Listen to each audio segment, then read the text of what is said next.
Hello everyone, welcome back to Newcastle Fans TV. Thanks for tuning in. So, our season seems to have been stuttering ever so slightly. I mean, kind of to be expected given the run of fixtures we've had. Now, there's no need to panic, of course. And we're still having an incredible time of it.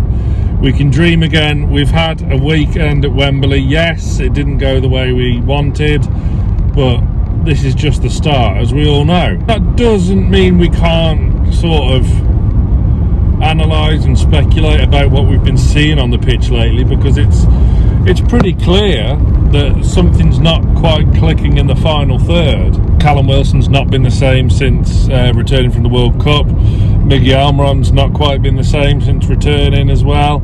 And it just seems to be faltering a little bit. And that leaves Eddie Howe with some decisions that need to be made. So we're going to go through them and what should happen. So smash the like on the video and get your comments in. Who would you be making changes? Who would the personnel be in and out of the team? Because Sunday against Wolves at home, a team towards the bottom end of the table. Obviously, they've been improving under the new manager Lopetegui. Newcastle have been faltering at home a little bit, not with losses, but with these little draws that should really, more often than not, be converted into 3 points. That hasn't been happening, and this game's a big game because 3 defeats in a row in all competitions. You know, Liverpool, Man United, Man City. That's hardly a disaster. It's more or less what you'd come to expect, especially last season, but some of it in some aspects have still been disappointing.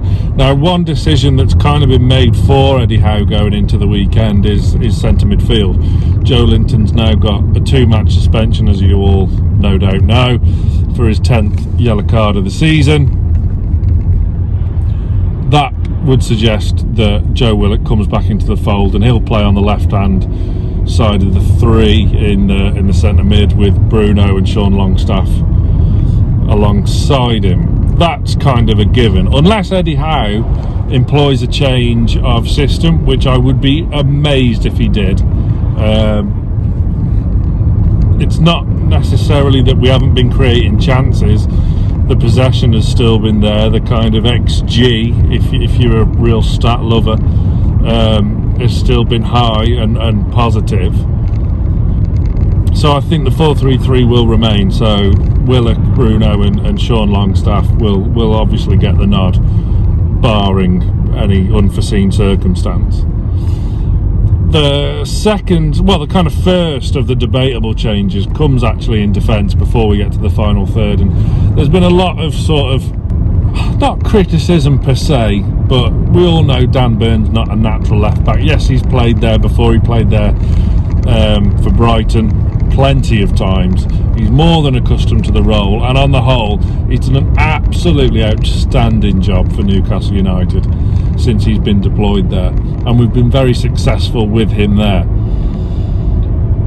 Matt Targett is now fully fit. Matt Targett had an incredible end to last season, and you know, there's a reason why we brought him in permanently.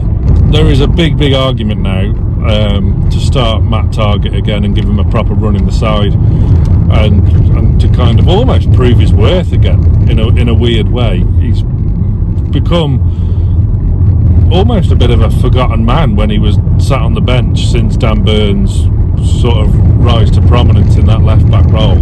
But for me, Matty Targett, I think this is the game to bring him back in. We've got 2 big games, 2 winnable games really, against teams in the bottom half of the table before the international break. Wolves at home Sunday and then Forest away the following Friday night. So that's a big call for me. To be honest, it wouldn't surprise me if Dan Burn still remained in the starting 11. It wouldn't irritate me, it wouldn't bother me, because as I say, on the whole, he's done a very, very good job.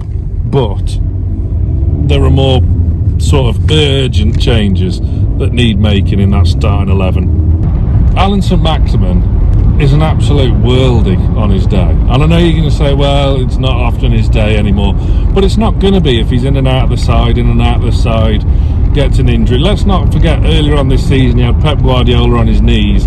He just scored an absolute worldie against Wolverhampton, our opponents this week, and he was playing some of the best football of his career. There's still improvement in him. I just can't for the life of me understand why you would not keep him in the starting 11. On his day, he's magical.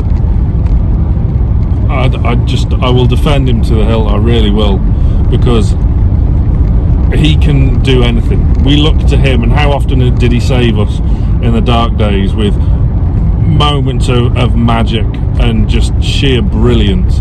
Yes, he'd have an odd quiet game, and a game where just things won't click and just won't go his way, but unless you're Messi, you're always going to get that with players in his position. Always. That's the nature of the beast. But for me, he has to start. All the more reason why I would start Matt Targett as well. They formed a good relationship down that left-hand side back end of the season, with either Willock or Joe Linton coming across to cover. The big key now is on the other side of things. Almiron's gone very, very quiet, and for me, I think he needs to be taken out of the team for a while. Let's not forget as well the end of last season when things were going great. Almiron was out of the side. Fraser was ahead of him.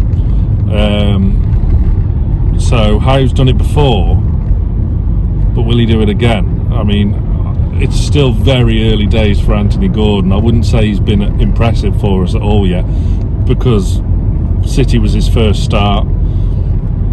It's always going to be tough against him.